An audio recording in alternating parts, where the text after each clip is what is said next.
Hello? Hello, Zane. Who is this? The question isn't who am I? The question is where am I? Answer the question. You know I got that thing on me, right? You mean that thing in your orange Nike shoebox at the top of your closet? You know, you and me, we're just alike. I really hope you're not quoting Showgirls right now. Ah, good boy.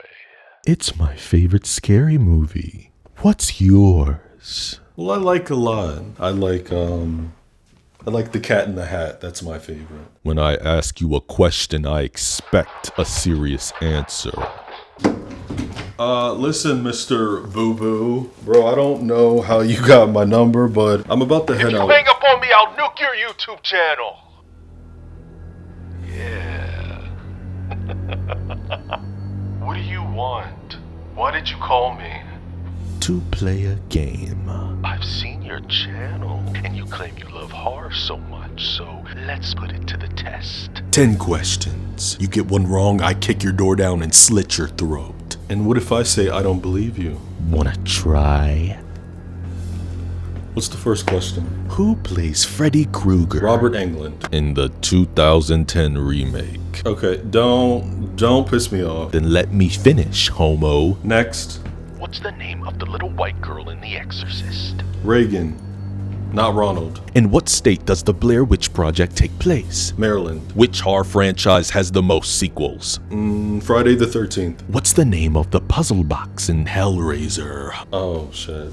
The Lament Configuration. Who was the first black person Yes. to survive Michael Myers? Busta Rhymes. Wrong! Wait, no. Too late! LL Cool J. No.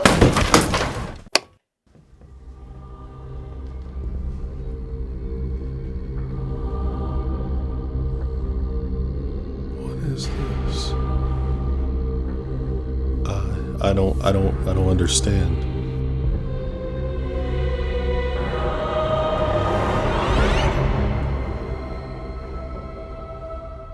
Are you trying to replace me or something?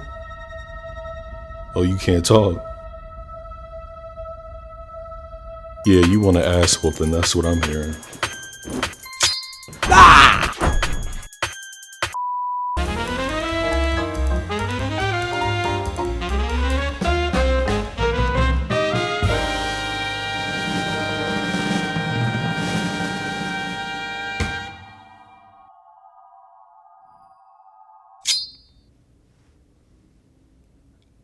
Happy Halloween.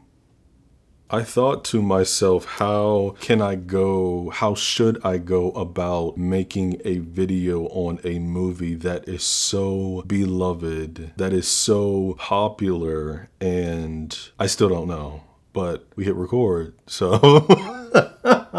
If it's not obvious from other videos where I have mentioned it countless times, or if you are new here, this is my favorite franchise of all time. It means a lot to me, you know, as it does to many others, millions around the world. You know, I got my homegirl, Miss Gail Weathers. I got, you know, the Woodsboro. I stood in line for this. Yeah, like I did. I was there. Where were you on December 11th, 1996? Let's talk about that. Because I was getting a signed copy. See? It's signed. So, yeah, gag on it. Cause you talking about? I mean, I have the script. I got my mask, my knife. Well, the mask and the knife are new. You know, never mind. I can't say. Maybe I should clean that up. Is he dead?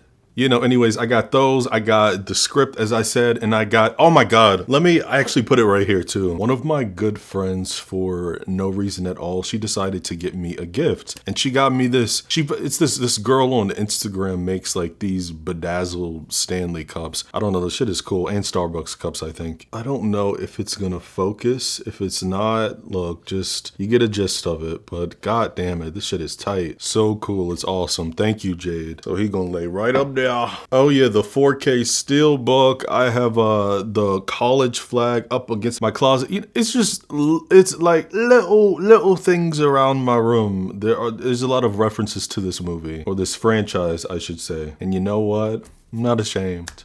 I'm not ashamed. Scream is a 1996 slasher written by Kevin Williamson and directed by my grandfather, one of the goats of horror cinema, Wes Craven. It stars Mother Neve Campbell, Courtney Cox, David Arquette, Skeet Ulrich, Matthew Lillard, Jamie Kennedy, Rose McGowan, Henry Winkle, and Drew Barrymore. A fabulous cast. Everything about this movie was lightning in a bottle. And speaking of the cast, I found out that there are some rather interesting people who auditioned for the roles, some of these roles. I'm gonna share some of them. Kevin Williamson was a big fan of Molly Ringwald, and he offered her the role of Sydney, but she turned it down, not wanting to play a high school student at the age of 27. And you know who else turned Sydney down? Reese Witherspoon. Then there's Freddie Prinze Jr., who auditioned for the role of Stu. Not gonna comment on that one. Joaquin Phoenix turned down the role of Billy Loomis. Leonardo DiCaprio and Holly Marie Combs from Charm had screen tests together for the roles of Billy and Sid. Look, none of these I can see. Maybe Joaquin, he got the serial killer eyes, But this is perfect casting to me. Filmed over 8 weeks with a runtime of 111 minutes, the film had a budget of $15 million and grossed $173 million at the box office. Can you spell smash hit? I mean, come on now. We all know this story. Williamson was a struggling screenwriter. He was inspired by the Gainesville Ripper, satirizing the cliches of the horror genre, which is exactly why it stood out. The 90s was a tough time for our favorite genre, friends. The 80s was filled with slasher after slasher, schlocky B horror. There was quite a drought, and horror was predictable. Then in comes this dude with a meta script that said, okay, let's play a game, know the rules or die, inviting the audience to be in on the joke. Then you get a visionary like Wes Craven to bring it to life. As I said, everybody and their damn grandmother knows about the story of Scream, but that's just I'm just doing a little bit of spark notes, a little light housekeeping for people who are not hip or who are just not into horror, who may just happen to be watching this video, which if you are, welcome to the dark side. It's fun over here. But yeah, if you're not a big horror fan, and if you are familiar with that late 90s teen horror wave, The Faculty, Urban Legend, H2O, Valentine, I Know What You Did Last Summer, which I've done a video on that movie, check it out. All of those films in that wave was because of Scream. But as any horror head knows, the first rule of surviving a slasher is knowing what you're up against. So let's walk through Woodsboro, step by bloody step.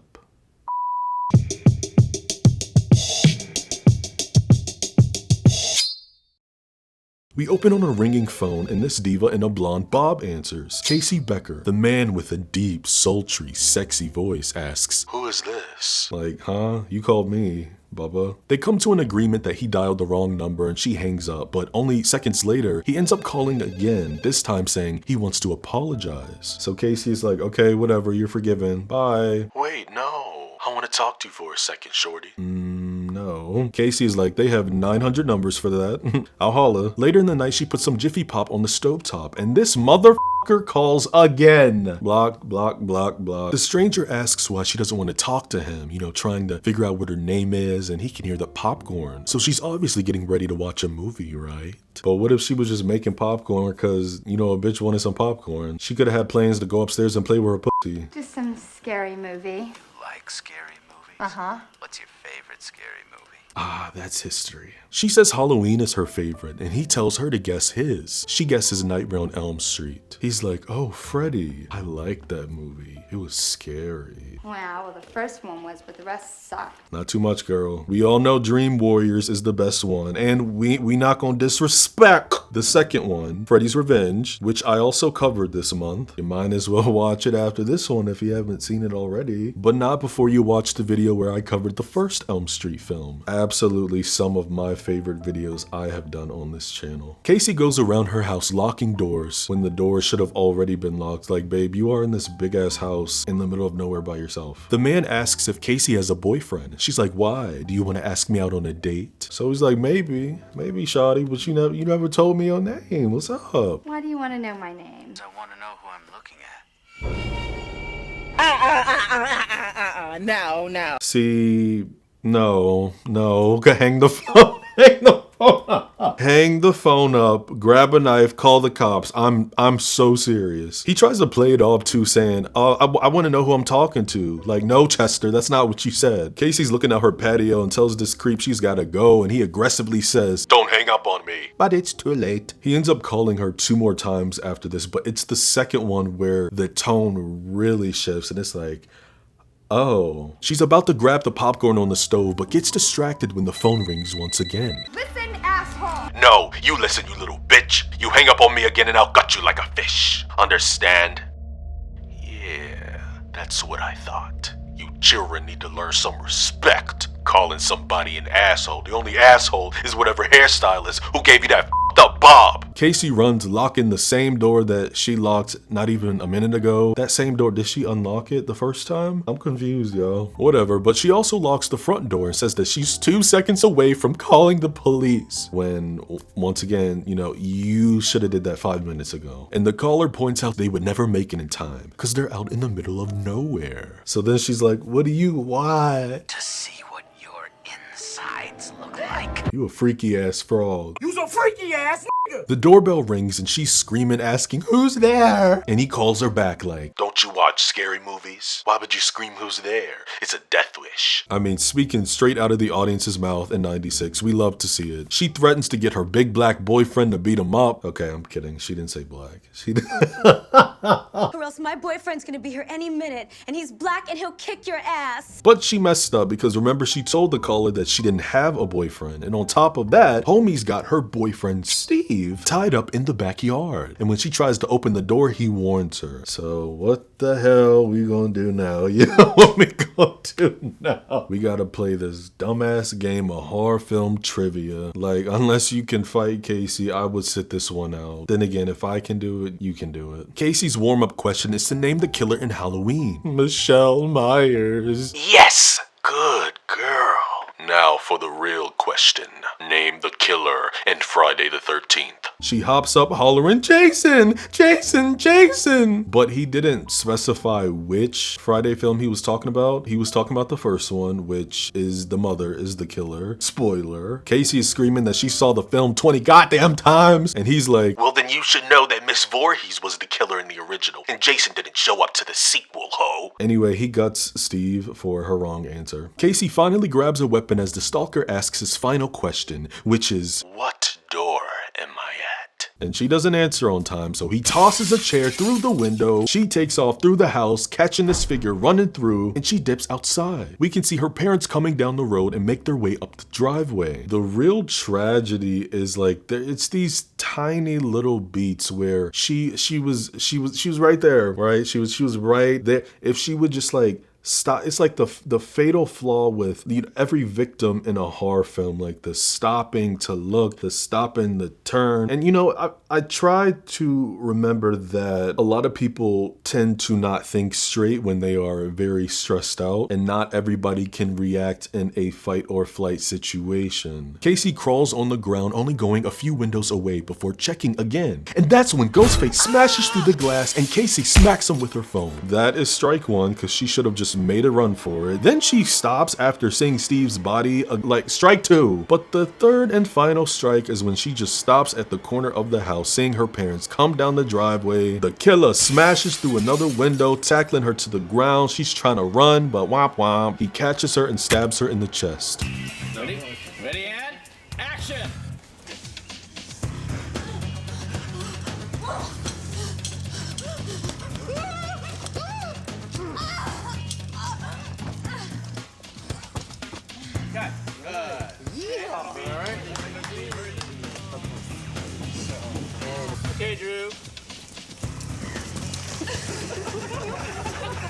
think we're ready, Drew.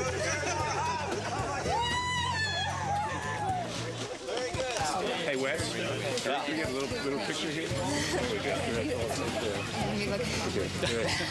Good. Hold it right. All right there.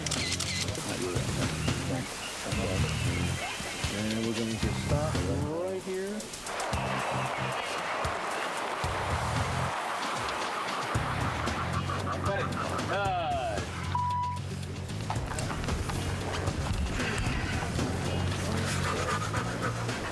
To be on a film set with the genius that is my pawpaw, Wes Craven. Rest in peace. Casey knees the man in the nuts, trying to scream for her parents, but she can't. Her vocal cords are strained, and she takes off the mask of the killer before he drops the knife into her chest again. The popcorn on the stove is on fire, and the Beckers are freaking out. The husband tells his wife to drive down to the Mackenzies, a Halloween reference, since the phone line is cut, and that's when the mother sees Casey hanging from a tree.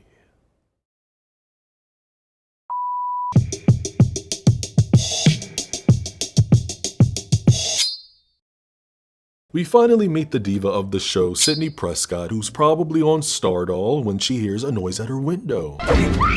Don't worry, it's just her boyfriend, Billy Loomis. Her scream causes her father to come in her room. I don't know why they gave him a shirt that matches the walls. Maybe because his character naturally blends into the background. Are they throwing us off? Is he the killer? Is this foreshadowing? We don't know. Daddy is leaving for a flight in the morning and won't be back till Sunday. When he says goodnight, Sid turns asking Billy, "Ho, why is you here?" I was home watching television. The Exorcist was on. Got me thinking of you. Now, to the average person, a bit weird. Bit of a red flag. But to people like me, like us, I don't know, I don't know, like, he gets me. Daddy, I love him. No. Stop being a faggot. Thank you. So when Billy said that, he's trying to make a comparison of how when horror films were shown on cable, like they cut all the, extra rated R moments. They cut out all the good parts. And he's trying to correlate that to his and Sid's relationship, saying they started off NC-17, all hot and heavy, and now things have changed. Translation, he's upset that Sydney has become very reserved after the death of her mother, but we don't know that yet. I'm getting ahead of myself. I just wish she would have kept it real. Come out and say like, "Oh my God, babe, I'm sorry that your mom is dead, but like you could still give me some p." Billy asks Sid if they could do some on top of the clothes stuff. Like, are we in middle school? They suck face a little till he tries to slip his hand up her grandma gown and she's like, "Okay, stud bucket, time's up." You see what you do to me?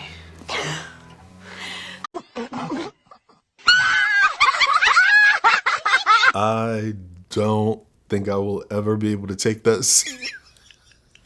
How was Skeet able to say that so serious? You see what you do to me? And Neva's on the bed like, "Boy, you so crazy." Like, before he leaves, Billy's like, I'm only half serious with that stuff. I'm not trying to rush you. No, you are. Like, what the hell is you talking about, you half serious? This is the shit I'm talking about. She's considerate though, and Sid decides to be PG-13 and give him a little visual to stroke his uncooked sausage tonight with, as she unbuttons her granny gown and flashes the girls. The next morning at Woodsboro High School, there are posts set up and hordes of news vans. Multiple reporters are interviewing. We can hear stuff about students doing drugs in the classrooms and being involved in the cult. What is going on? That's when we see the fab cutthroat girl boss, Miss Gail Weathers, in the famous highlighter dress, reporting live on her channel Top Story. And Sydney's best friend, Tatum Riley, swoops next to her, telling her that Casey Becker and Steve Orth were gutted last night, ripped open from end to end. Casey Becker, she sits next to me in English. Not anymore.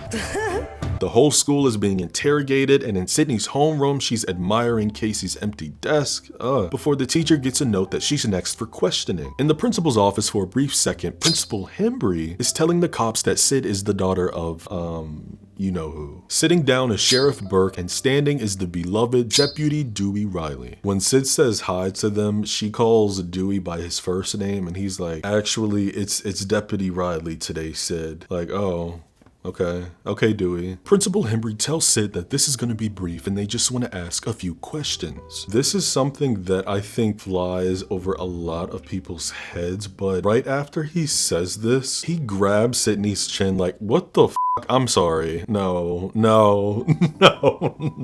And Sheriff Burke even catches this. That is not normal. Why are you touching on this teenager like that? Later by the courtyard, we meet more of the friend group. Tatum's boyfriend, Stu Mocker, and the horror film cinematic legend, Randy Meeks. So during all the questioning throughout the high school that the cops did, they had only asked all the boys if they were hunters because, you know, the bodies were gutted or whatever. And after Tatum is like, why didn't they ask me if I hunted? Stu says because she's a woman, ignorant. So Tatum brings up basic instinct, saying that a woman can be a killer. And Randy points out the weapon of choice was an ice pick, not a knife. It's not the same thing. I'ma smack these dingalings in the mouth. Stu says it takes a man to hollow out a body. So when Sydney asks how do you even gut someone, he starts going into detail about splitting them from the groin to sternum. So are you outing yourself right now? There's layers to what I just said, actually. Sydney points out that Stu used to date Casey, and he laughs saying, yeah, for like 2 seconds. Randy jumps in clarifying it was before Casey dumped Stu for Steve, but Tatum thought that Stu dumped Casey for her. This tea is crazy. Randy then asks Stu if the police are aware that he dated the victim, to asking the real questions around here, because we know that nigga ain't say nothing. Tatum tells Randy that Stu was with her last night. Yeah, it was. Was that before or after he sliced and diced? And okay, let's use common sense here, guys. I f***ing love the banter in this movie. Tatum is like, what about you? Where were you last night? And Randy says he was working. Oh, at the video store? I thought they fired your sorry ass. Twice. Stu reiterates that he didn't kill anybody, and Billy's like, nobody is saying you did, baby boy. Sid comes home after school to her big ass house that only main characters live in inside movies. Like, damn, look at this patio. How many goddamn chairs do they need? It's only her and her father in this house. And what the hell does he do for a living? Remember, we're in California. Let's talk about that. She's on the phone with Tatum, who says she'll pick Sid up after practice for a weekend visit while her dad's gone, because she doesn't want to be alone in this big house with the dicer on the loose. She even says she's been having deja vu to you know what, and Tatum says she'll be there around 7. While packing a small bag, Sis is just trying to watch her after school specials, but every channel is a report on the death of Casey and Steve. She flips the channels until she lands on Top Story with Gail Weathers, where she's reminding the town about a year ago when Maureen Prescott, wife and mother, was found SA'd and unalived not far from the town square. So that's what everybody's tiptoeing around. After the sun goes down, Sydney is woken from her nap by Tatum calling. It's past 7 and Tatum tells her, don't worry, Casey and Steve didn't bite it till way after 10 o'clock. Girl, that's not the point. Get your ass over here. Tatum says she's gonna swing by the video store and get something. She's thinking Tom Cruise and all the right moves. You know, if you pause it just right, you can see his penis. Clearly written by a gay man. Not even 5 seconds after hanging up, she gets another call thinking it's Tatum. Hello, Sydney. Not this motherfucker. It's a scary night, isn't it? With all the murders and stuff, it's like right out of a horror movie or something. Sydney laughs because she thinks it's Randy with the mention of horror films. And Boo asks Sydney if she likes scary movies. She's like, I like that thing you're doing with your voice, Randy. It's sexy. I agree. Roger L. Jackson, who is the voice of Ghostface. I mean, wow. I wish I had a voice like that. Sid tells this sucker she doesn't watch horror films, and of course he pins it on her being scared. No, it's just, what's the point? They're all the same. Some stupid killer stalking some big-breasted girl who can't act, who's always running up the stairs when she should be going out the front door. It's insulting. I just know the audience in 96 were nodding their heads in that theater at the screen, like that gif of Olivia Wilde, because she gets it. She does. She gets it. Anyway, Boo admits he isn't Randy, and after Sid is like, okay, so who are you? He's trying to be all mysterious with his mind games. You know, it's not who am I, it's where am I? Sid ain't a punk bitch, and after Boo says he's on her front porch, she checks. I love the energy, but also, like, because there is an actual killer on the loose, let's grab a weapon just in case. There's no one there though. She asks this fool again where he is, sticking her finger in her nose, cause if you can see me, tell me what I'm doing. Hollering on her porch and says, nice try, Randy. If Tatum comes by the video store, tell her to hurry up. If you hang up on me, you'll die just like your mother. Sydney, grab your daddy's pistol and clear the house. With a crib this big, every owner has a pistol, so I don't want any excuses. It's either a pistol or a shotgun. Sid is like, "F you, you 2-incher," rushing inside to lock the door, and that's when this joker rushes out the closet, knocking her down, but Sid kicks him in the shin, tripping him up. He bangs her head on the floor, then strokes the knife along her neck, admiring her. Very clearly just playing with her, because if he actually wanted to kill her, like, he probably would have did it already. But he's too slow, because Sydney kicks him in the stomach. She can't rush out the front door, because she put the chain lock on it. I mean, babe, it only takes 2 seconds. You're pulling on the door. You see the chain, just like it. It's open. Just 2 seconds. 2 seconds. But okay, she's panicking. I'll give it to her. Sid ducks as Boo Boo stabs the door, and the chick does exactly what she criticized the big-breasted girls for doing. She runs upstairs. Girl. Then connects her closet door and bedroom door. I've never actually done this. Does this work? Her phone line is dead though, so her only option is to call the cops through the computer, which is something I don't think you can do anymore. Such a relic of the times. Every time I see this, I always think about Scary Movie when Cindy is like, "White woman in trouble." Then the cops come in the blink of an eye. As soon as she gets the operator default message, Boo Boo is gone. I don't like this already. He claims that the front door was locked and he heard screaming. Sid's like, "The killer's here. The killer's in the house. He's got a knife." See, right there, she should have like kneed him in the balls, clasp the hands together, make a strong fist, a strong grip, and then on the back of his neck, make him fall to the ground, then run downstairs.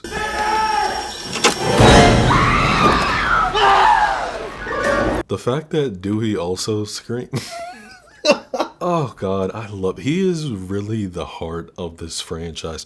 I love Dewey. Billy's thrown up against the cop car and put in cuffs, as he should be, while Dewey reads his rights. Tatum shows up in her little bug car, and this is where we officially learn that her and Dewey are siblings. I believe Dewey is 25 in this first film. He's telling Tatum she's not allowed to be here because it's an official crime scene, and she's like, "Eat my ass, Dewey. Her dad's out of town, and she's staying with us." He's like, "Does mom know?" Gail shows up trying to get some last-minute footage, rushing to Tatum, asking if Sid was in the cop car that just drove away, and Tatum is 2 seconds from cussing this girl out. We meet Gail's cameraman, Kenny, who has the cameras rolling, but he's a little too late. Gail is like, "Look, Kenny, I know you're about 50 pounds overweight, but when I say hurry..." Please interpret that as move your fat tub of lard ass now! Gail, why are you so mean? I love you, but stop. Why are you so mean?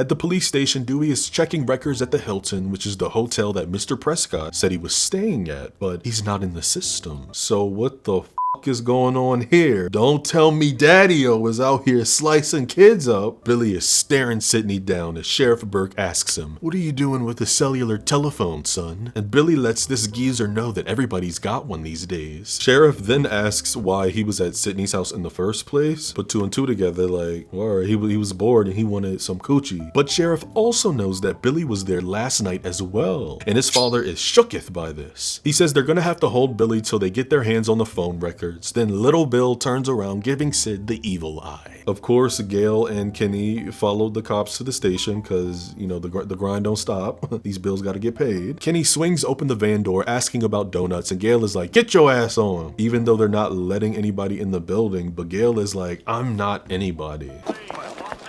Talk about entitled. She starts reporting, walking straight through the crowd all the way to the doors, telling the cops to watch their hands since they don't know who they're dealing with. Privileged. The cops move Billy to a cell and he's hollering, "Sid, look at me. You know me. I wasn't actually gonna kill you. I was just playing." Dewey shows Sheriff the ghost costume that sold at every 5 and dime in the state. Tatum starts rushing Dewey, asking if they can go now, and he's like, "Girl, hold on." God damn it, Dewey. What did Mama tell you? When I wear this badge, you treat me like a man of the law. All of David Arquette's facial expression, like, oh my God, it's so good. What did Mama tell you? When I wear this badge, you treat me like a man of the law. Gail finds the back doors of the station, catching Sid and Tatum, who are waiting for Dewey to grab the car. This chick is truly cutthroat. I mean, light in her face, camera in her face, mic in her face. Tatum is about to give this yellow highlighter a beat down, saying Sid's not answering any questions. But Sid is like, no, it's okay, it's okay. She's just doing her job, right? So, how's the book? It'll be out later this year. Oh, I'll look for it. I'll send you a copy.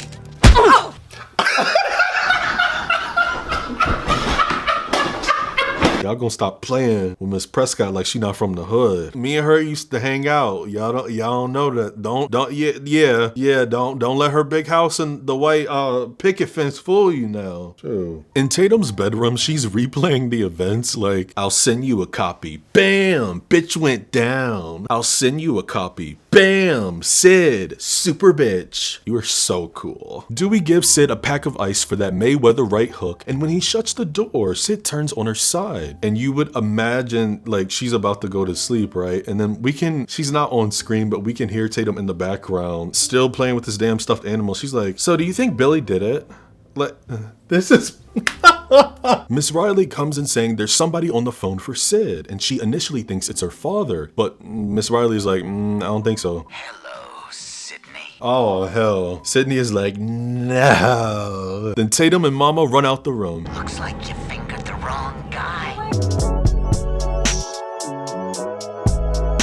As I said, written by a gay man. Why would you say that? Boo tells Sydney she'll find out who he is soon enough, just as Dewey comes running out the room with his pistol. Not that pistol. This is one of my favorite moments in the film, though. One of my favorite moments of his, I should say. He is really having his main character moment. Hello. He said, hello.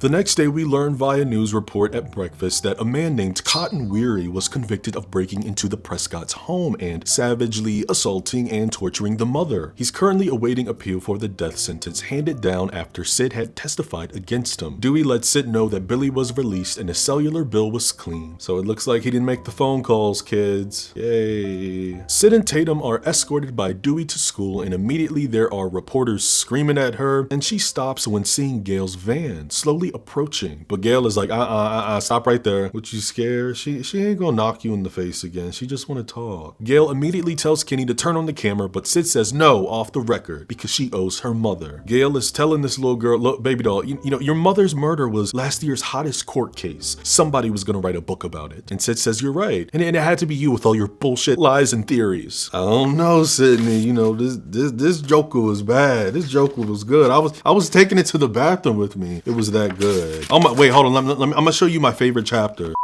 Gail believes that Sydney falsely accused Cotton, saying she talked to him many times and not a single detail of his story has changed. Cotton admits to having intercourse with Maureen, but that's all. Sid is like, no, he was lying. He raped her and then he tortured her. There was blood all over his coat. But Gail points out he was drunk that night. He left his coat at their house after Maureen had seduced him. And although Sid says that she saw him wearing it, Gail is like, no, you saw someone wearing that coat. The same person who planted it in Cotton's car, framing him. And Sid is like, no, Cotton murdered my mother. You're not so sure anymore, are you?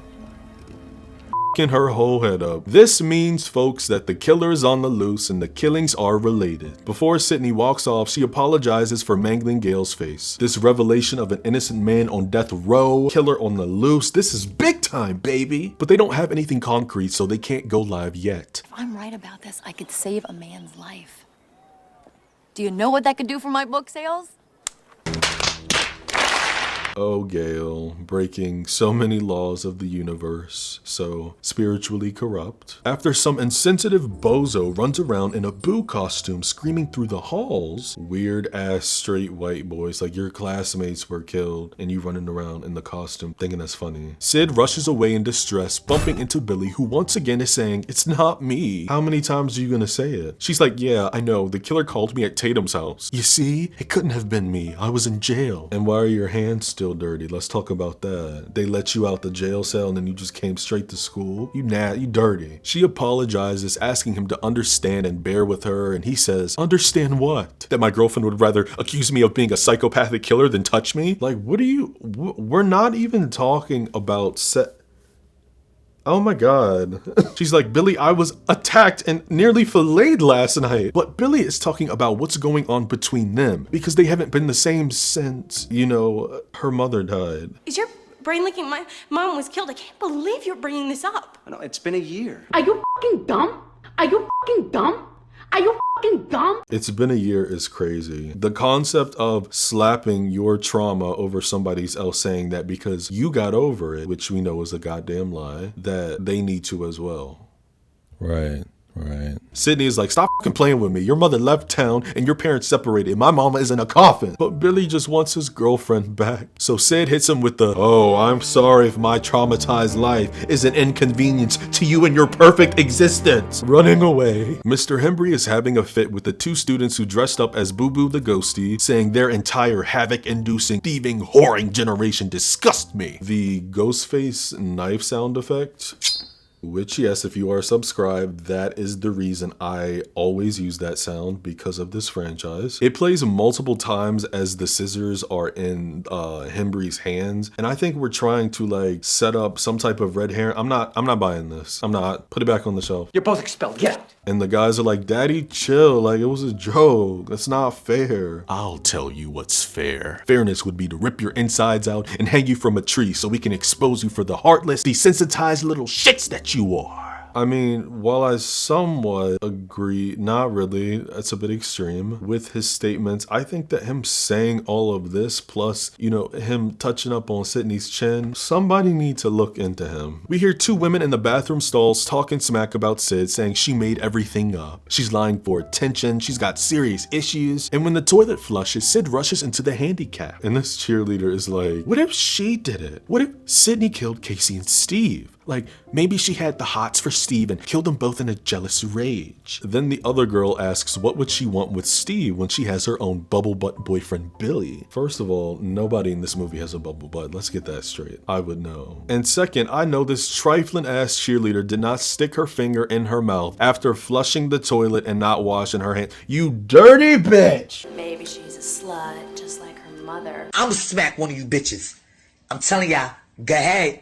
Go ahead with your bullshit. Okay, maybe I love that line. You know, I'll let her have that. She's calling her mother a tramp, and Sid is starting to get emotional. Shorty would have had to see me with the hands, like, cause you don't know nothing about me. Well, you don't know me. You don't know me. Think about it. Her mother's death leaves her disturbed and hostile in a cruel and inhumane world. She's delusional. Where is God, etc. One day she snaps and wants to kill herself, but realizes that teen soup of sides is out this year, and homicide is a much healthier therapeutic expression. What would you guys have done if you were Sydney? Once Sid comes back out to collect herself in the mirror, she hears a noise, and we see the boots of Boo come down in one of the stalls, flying out right when she tries to make a run for it. I read that originally this scene was supposed to be before the Principal Hembry stuff, because after she runs out the bathroom, like I guess there was a scene, I don't know if they shot it or if it was just in the script and they took it out, but after this, Sid runs to the principal's office, you know, crying, bawling, saying she was attacked, and then that's when he brings in the two students and expels them. Gail starts talking up Dewey, introducing herself, and Dewey is like, I know who you are, Miss Weathers. How's your eye? Over the intercom, we hear all classes are suspended until further notice, and there's a curfew at 9 o'clock. Gail says it looks like we have a serial killer on our hands, but Dew says that you gotta knock off a couple more to get that title. Well, we can help, can't we?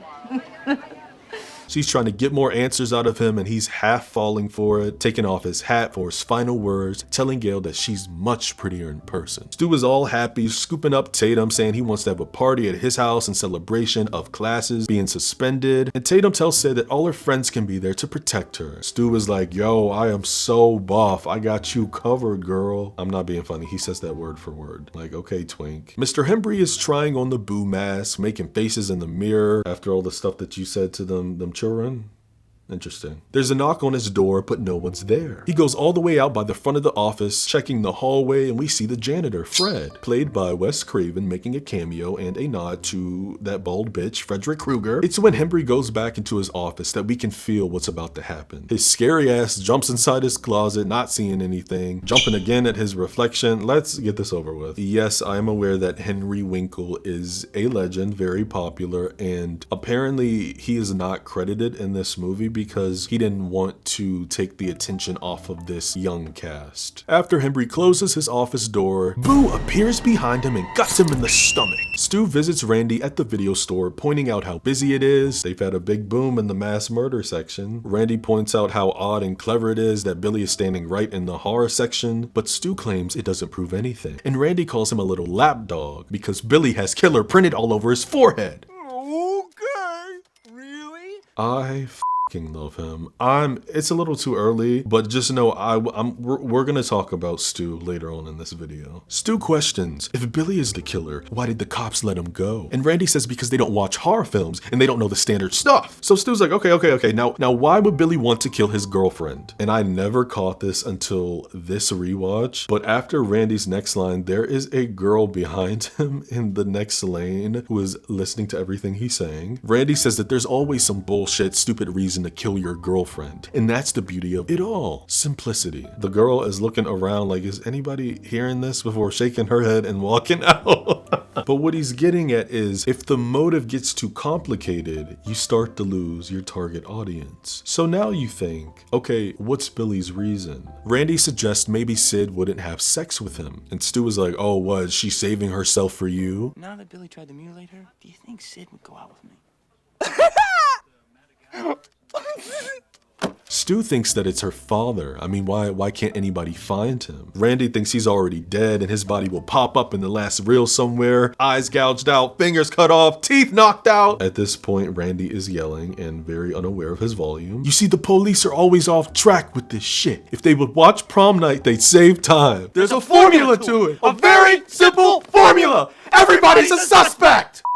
He turns around saying, it's not Sid's father, it's Billy. How do we know you're not the killer? Billy says. And trigger warning, it's about to get really gay. These boys are, what, like 2 seconds away from running a train on Randy's little pink hole? Like, why is Stu all up on his shoulders playing with his ear? What is going on right now? But honestly, like, Billy has a point. You know, Randy is the horror movie expert. Come on now. In my video where I ranked the Scream films, which was like, I believe it was the 3rd video I ever posted on my channel, I made a stupid edit during the scene, and I kind of want to play it here.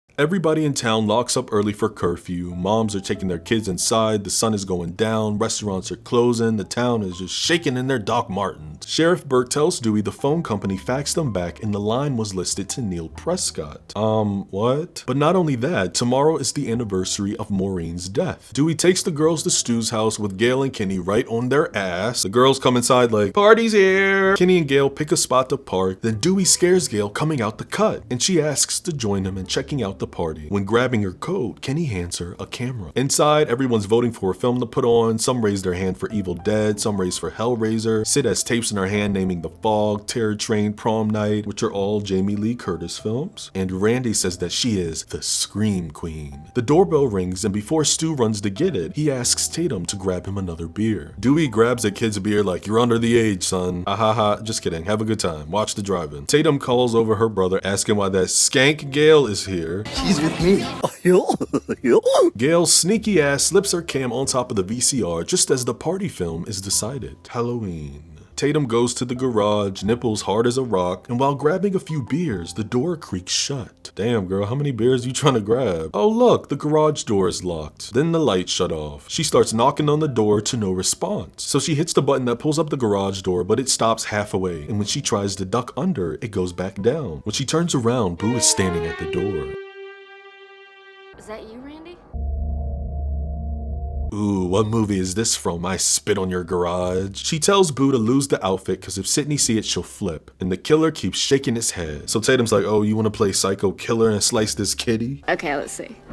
No, please don't kill me, Mr. Ghostface. I want to be in the sequel. She tries to walk by him and he's still blocking her, so she's like, cut Casper, that's a wrap. He's still blocking her and ends up grabbing her wrist, making her drop all the beer, then pulls out his knife, slicing her forearm to let her know that he's not playing around. Tatum runs to the fridge, smacking him in the face with the freezer door, picks up shards of beer bottles, chucking them. Boo Boo charges at her, but his whole body flips over. Not a good killer at all, so clumsy. I guess when she pressed the garage button, the joint won't working because it still didn't even go up. And for whatever reason, even though we know she's a skinny queen, this girl tries squeezing through the doggy door. Funny enough, Rose McGowan actually could fit through the doggy door, so they had to nail her shirt down so she wouldn't slip. The killer hits the button, raising Tatum and the door up, and up until it smushes her face like a Barbie doll. Half the party starts leaving and Sid's calling for Tatum so they can leave. No, cause why the f is he here? And where did you come from? Stu is like, Billy, what are you doing here? Let's not, you know why. You told him that my girl was at your crib, you cum stain. Sid says if Tatum sees Billy here, then she'll get ready to scrap and draw some blood. But I think it was the other way around. Oh. Stu tells the complicated couple to go up to his parents' room so they can talk or whatever. Randy asks Stu what's a Leatherface doing here, cause there goes his chance with Sid. Womp womp. I'm gonna go check on them. What do you mean by that? In the van, Kenny finally gets the secret cam to turn on, but there's a 30-second delay. Billy apologizes to Sid for being selfish and insensitive, but she's like, no, chocolate daddy, it's just me and my PTSD. Like, huh? No, you are a teenager. You have every right to be upset. You know, she's saying that she can't wallow in her grief, but you, like I said, you're a minor and you lost your mother a year ago. Take your time. Sid is saying that she's scared she's gonna turn out just like her mother, like some bad seed or something. And Billy makes a reference to her being Jodie Foster in Silence of the Lambs, you know, where her character was having flashbacks of her dead father. But this is real life. This isn't a movie. Sure, it's all a movie. It's all one great big movie. I mean, it's written on his forehead, isn't it? You can't pick your genre. He kind of spilled there. I'll let him cook. I'll let him cook that. Anyways, they start f***ing. While watching Halloween, the comments from Randy's peers makes him go into a fit, slamming his beer down to tell them the rules that one must abide to successfully survive a horror movie. Rule number 1, you can never have sex. No!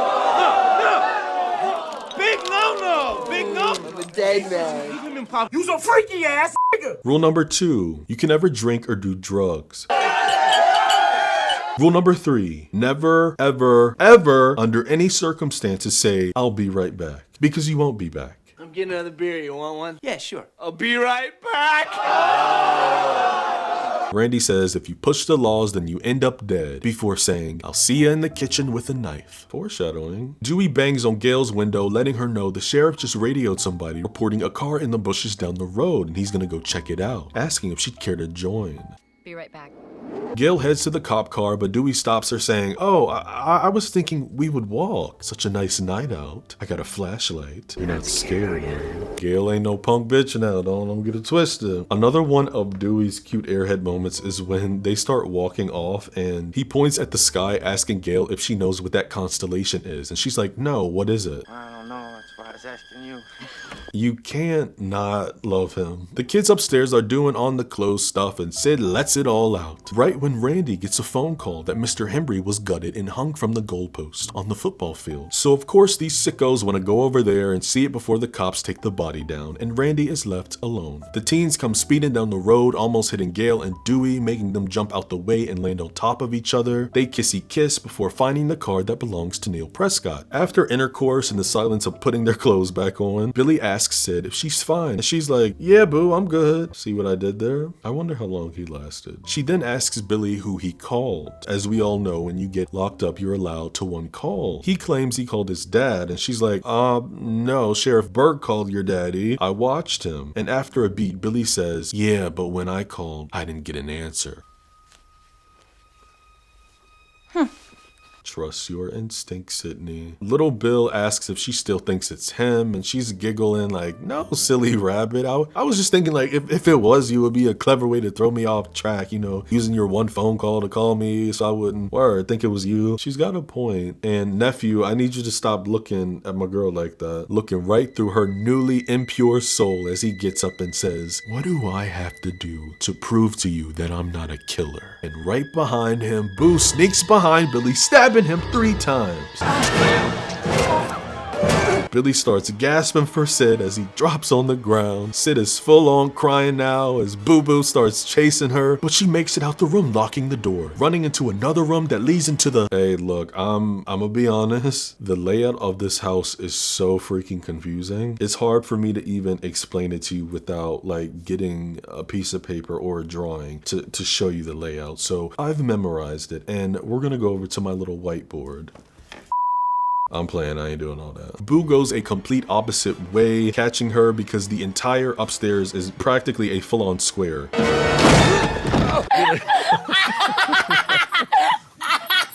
She runs into what I'm guessing is the attic, using a surfboard to guard the door, and at this point, there's no option but for her to crawl onto the roof, which she does. But Boo grabs her wrist.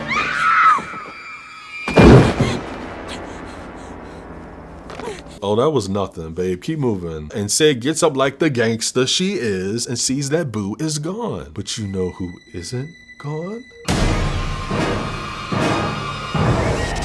At least she didn't scream. In an extremely, and I mean extremely meta moment, Randy is drunk as a skunk telling actress Jamie Lee Curtis inside the Halloween film to watch out for the man behind her, just as Boo comes sneaking behind him. He is repeatedly saying, look behind you, turn around, Jamie. And we all know what makes this 10 times greater is that the actor who plays Randy, his name is Jamie Kennedy. Right after Boo raises his knife to take out the cinephile, he freezes, hearing Sid scream outside. She runs into Kenny's van. She's freaking out, and he points out that there's no killer in the house until he looks at the monitor, and they start yelling for Randy to look behind him.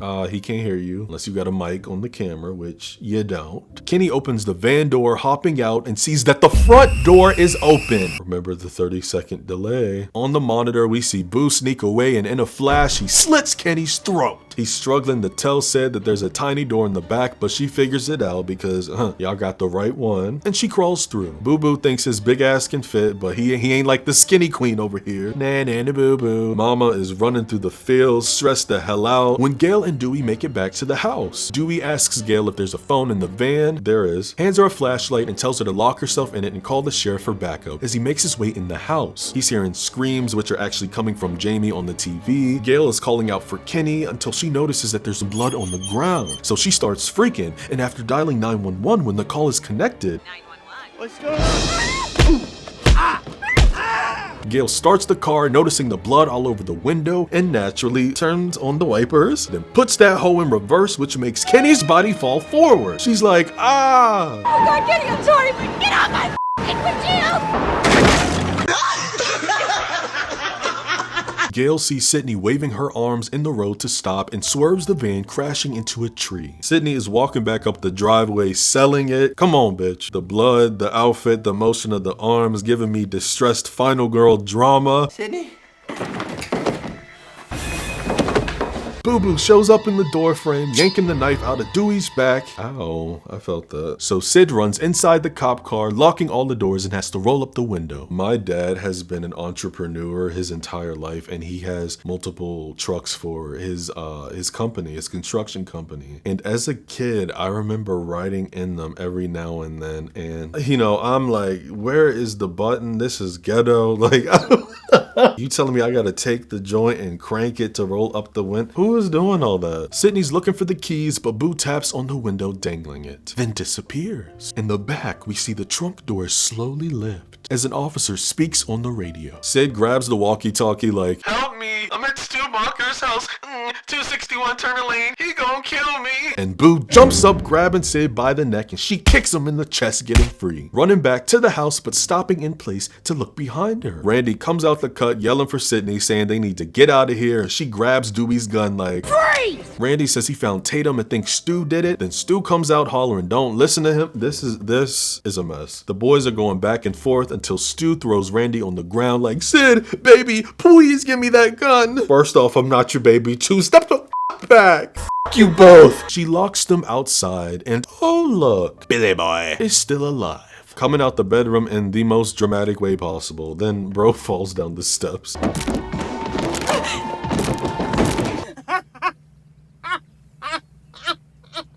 Billy unlocks the front door, telling Sid to give him the gun. No. I would have popped a bullet in the ceiling. Everybody sit down! And keep your hands where I can see them. Tell them keep the motherfucking door locked. I'm running shit in this motherfucker. Unfortunately, she gives it to him though. Couldn't be me. I don't care how close we were. You know, he was literally inside of you like a half hour ago. I don't care. I would have aired that bitch out. My eyes would have been on everybody. I would have been like Forrest Whitaker. Like my eyes would have been on everybody. Randy comes inside saying that Stu's flipped and he's gone mad. We all go a little mad sometimes. No, Billy!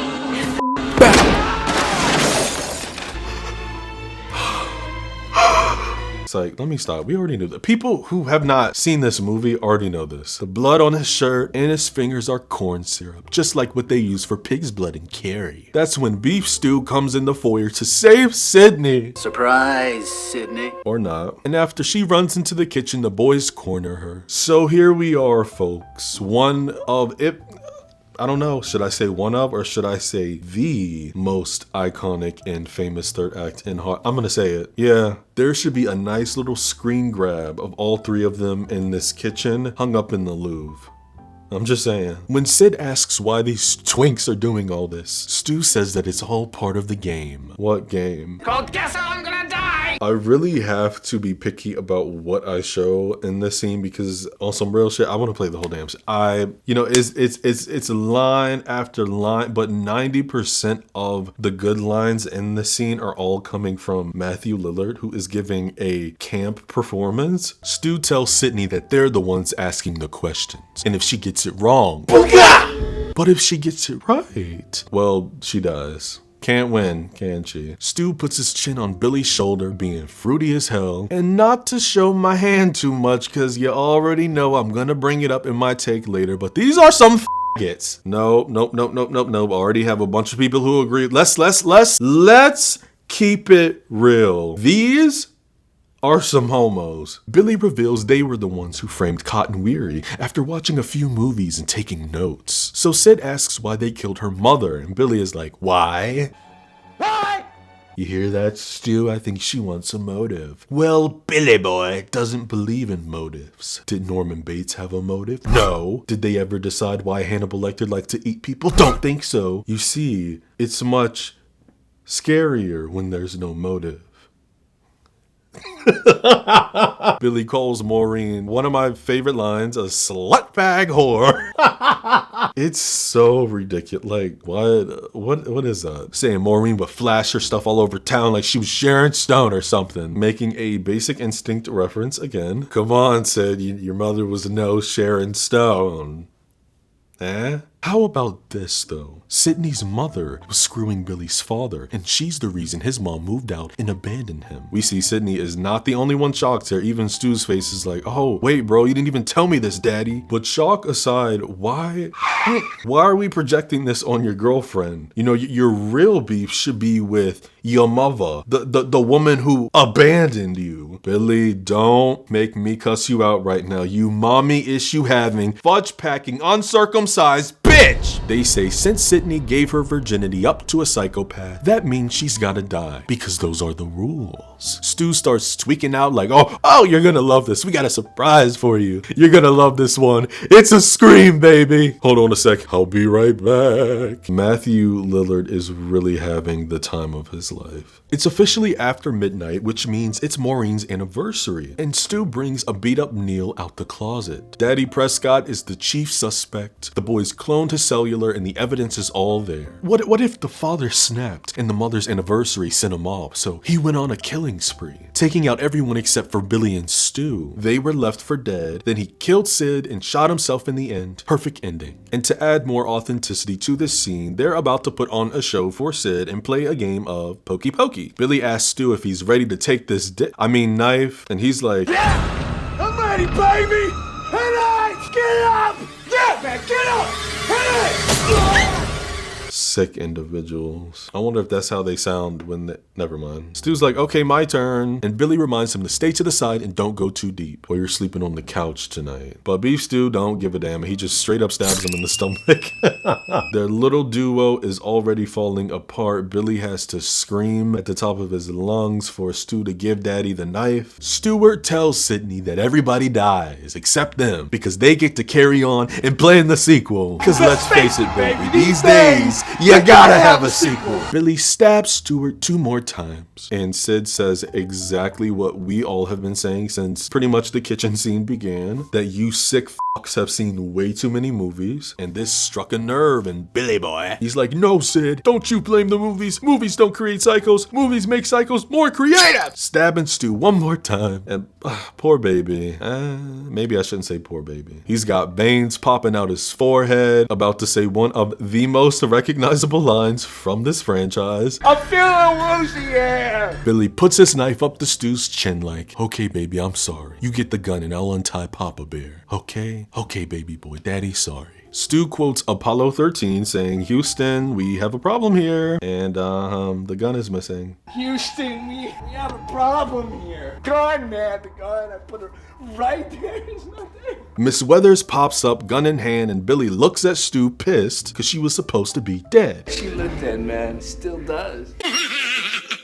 Shade. Gail says that she's got an ending for them. The reporter, left for dead in the news van, comes to, stumbles upon you 2 dipshits, finds the gun, foils your plan, and saves the day. Me like that ending. Billy is like, right, well, I know something you don't, loca.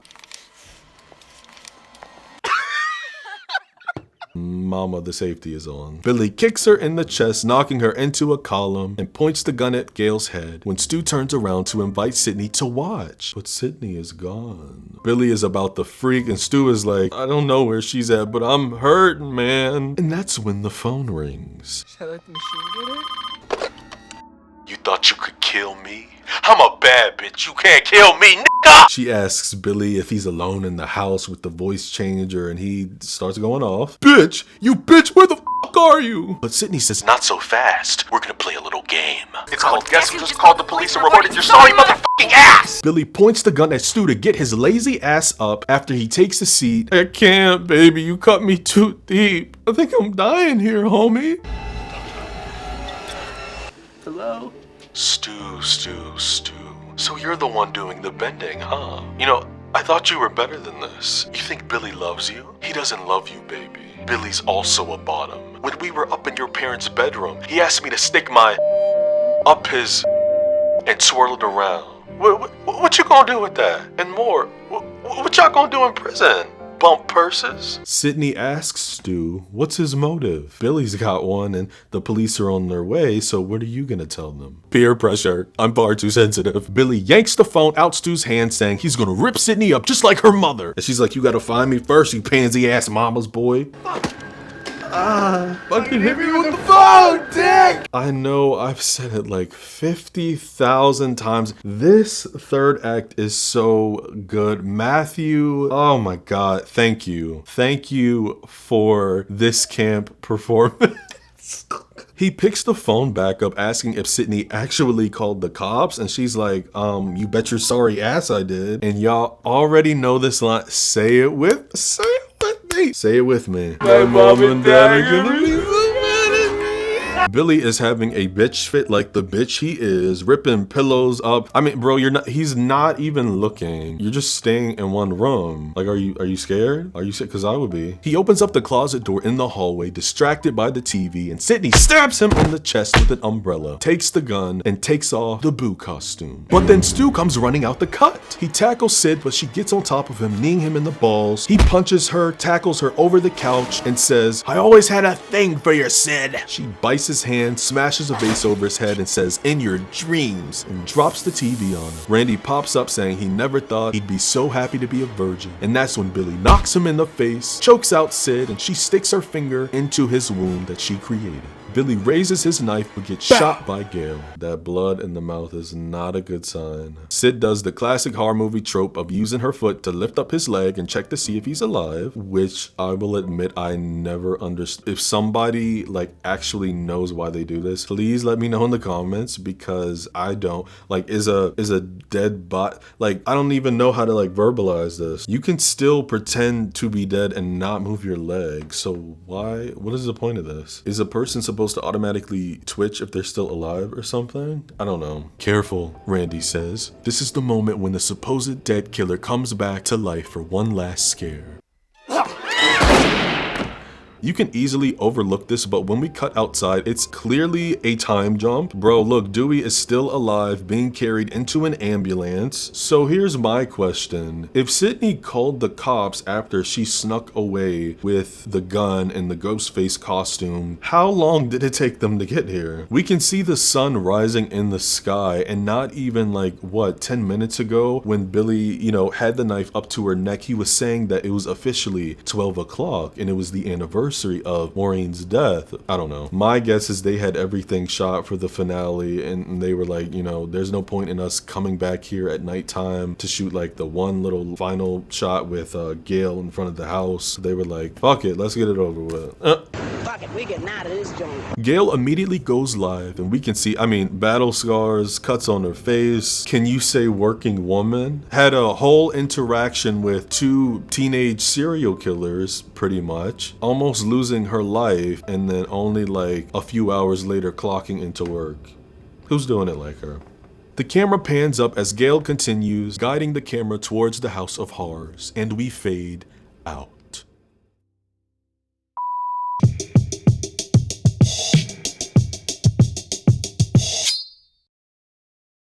I really don't think that many people will disagree with me when I say, in my humble opinion, I truly do believe that Sidney Prescott is the greatest final girl in horror history. Not the first, not the last, but imagine surviving a night in Hell's Kitchen with your psychotic boyfriend and his closeted lover, who both turn out to be serial killers. The therapy I'm sure she had to go through, but not only that, she did it 4 more times after this film. Goddamn, trauma central. And what's great is that from the jump, she isn't Laurie Strode 2.0. She's a postmodern final girl who knows the rules. She fights back and doesn't get defined by victimhood. She answers that phone, plays the game with Ghostface, tore his ass up many times, reshaping the horror heroine. Y'all gonna stop playing with my girl. And on top of that, Nev Campbell's performance of Sydney just so good. The vulnerability, the horror, the rise to the occasion. I don't give a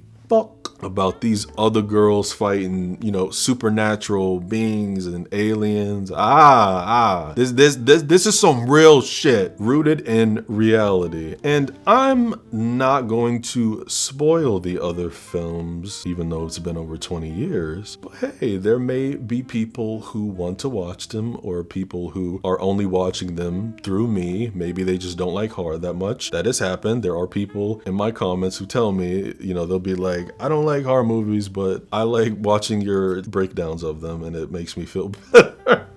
And let's be honest, over time, I am probably going to cover every film in this franchise. But yeah, your own lover, your own fucking family, random ass teenagers screwing with your mind and your trauma, trying to kill you over the span of 15 plus years? And she survives all those 5 times? Come on, man. Come on. That is mentally draining. That is paranoia. I don't find these films scary, but I find the idea of these films 10 times scarier than like a, you know, Conjuring or Insidious type of situation. Like, these are your friends and family. Nothing is off the tape. The idea of your neighbor or your friend one day just snapping and deciding to dress up in a costume and kill everybody around you is bananas. Ghostface isn't Jason or Freddy. Anyone can put on the mask, pick up the knife, and become part of the legend. It's horror democratized. The mask is viral. The killer, the real killer, is the idea. I don't need to go into the Drew Barrymore situation. Everybody and their damn mama knows. She was plastered all over the posters and died in the first 10 minutes. Blah, blah. Really don't think you could get away with that today, especially with the way that social media is and these damn paparazzi, unless you decide to shoot like fake scenes to plant in the trailer. But then again, if you did that, I feel like there would be people rioting because they bought a ticket to see an actor and they're only in like 10 minutes of it. But that opening scene, I mean, while everything about it is, when you really think about it, an extremely stressful and terrifying situation. I don't care who you are or how tough you think you are. Put yourself in Casey's position, being in this big house in the middle of nowhere as a kid and getting a phone call like that, especially in the mid-90s. You would be scared. You know, I'm not saying that you wouldn't fight back. You know, if you subscribe, you know,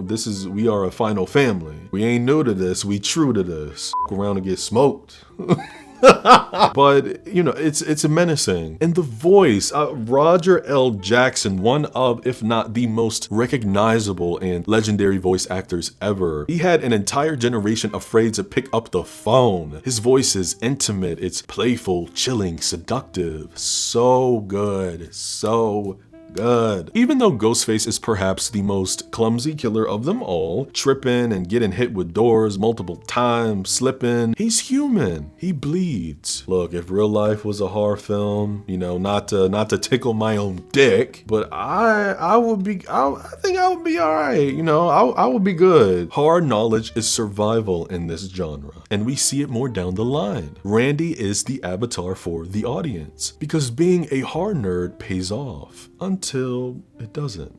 It's wild to remember that Wes Craven did New Nightmare 2 years before Scream came out, and that film took all the Elm Street films before it and made it an in-universe thing with the actors from the original playing themselves. This is galaxy brain shit. Critically acclaimed, but flopping with audience. But it's fine because, you know, Pop had a redemption with this movie. Now, did he need one? Hell no. This guy created Freddy Krueger, or are you kidding me? He caught lightning in a bottle twice with Elm Street and directing this film. Put some respect on my Pop. In my video I did ranking all the Scream films, I said that this film isn't that suspenseful because you kind of know who the killers are the entire time, but the truth is, the 96 audience wasn't expecting there to be 2 killers, because honestly, it could have been either one of them, and it also could have been Randy too, or Sydney's father. They were really pushing for that, but with my generation, Gen Z, and seeing so much of this franchise all over social media, a lot of horror movies in general, I think that a lot of people always knew. And I don't think I went into this, but I cannot tell you the first time I actually watched this movie, because it was always on cable. My siblings were always watching it. I always knew who the killers were before I actually saw all of them, you know, from beginning to end. I remember when Scream 4 came out in 2011 and I didn't go with my sisters because I hadn't seen the first 3 all the way, so I didn't want to be like in the theater lost or, you know, missing context. Kevin Williamson being a gay man only adds an interesting layer to the select group of people who see the clear homoeroticism between Billy and Stu. Mostly Stu though, like he's some puppy dog doing whatever his master says. Cause no, why are you all up on me like this in the grandma's kitchen right in front of my salad, or in the video store sandwiching Randy. Like, they are f***ing. I'm sorry. We were only 2 drafts away from making the queerness part of the narrative. Let's be honest here. This is some repressed queer panic shit, and Scary Movie extended on it. Bobby said the lack of sex from Sid led him to exploring with his bros. I'm gay. So is Ray. What? I ain't gay. But you made love to me. No, ho. First of all, you suck my... Whatever, Ray. Okay, I don't want to talk about this now. And while we're on it, should I say Matthew Lillard. What a performance. If you have read the script, then you know that Stu is pretty much a nothing character, and Matthew completely created something out of nothing. This is a masterclass in there are no small parts, only small actors. His weird facial expressions, the noises.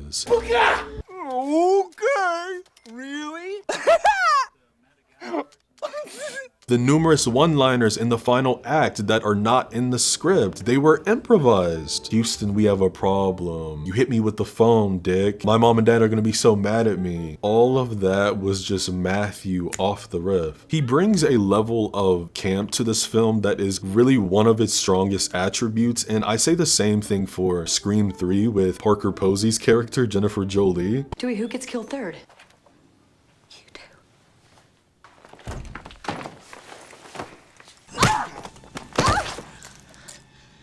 My lawyer liked that. You're obsessed with her, and you're obsessed with her daughter! We'll be safe if we stick together, won't we? Of course, why?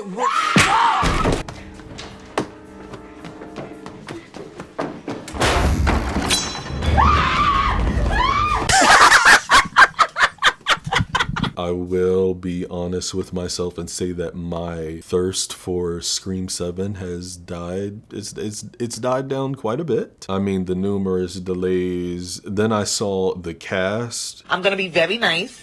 I'm gonna be very nice. I'm going to be very nice and I'm going to be very respectful. But I feel some type of way about this. This is a joke, right? Even though I could care less about part 5 and 6, I do believe that the Carpenter sisters had a good ending. So although what happened with Melissa Barrera, which, I mean, blown out of proportion isn't even the right term. That entire situation is so ridiculous to me. Very unfortunate, but you know, I do think that Sam and Tara had a good ending. I have to say, it will be very interesting. I am very curious to see how the box office does for Scream 7, because you know, the Gen Z, we don't play.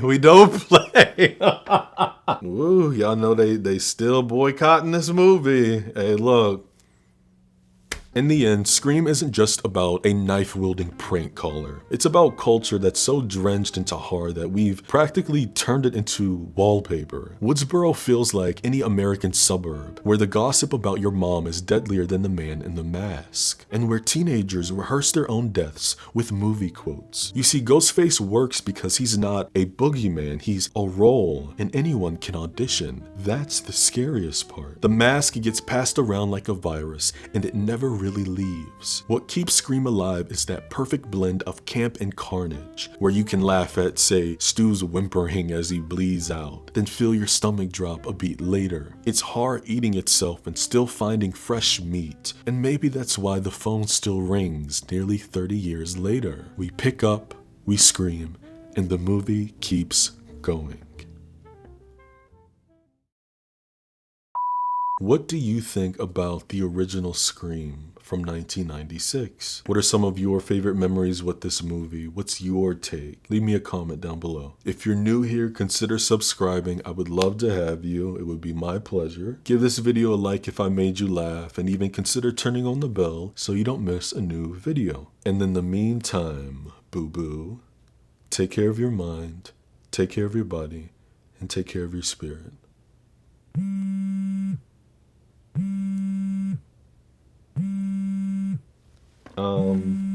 This is not part of the video.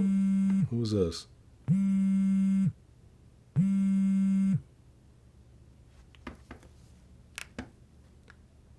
Hello? Hello, Zane. Fuck.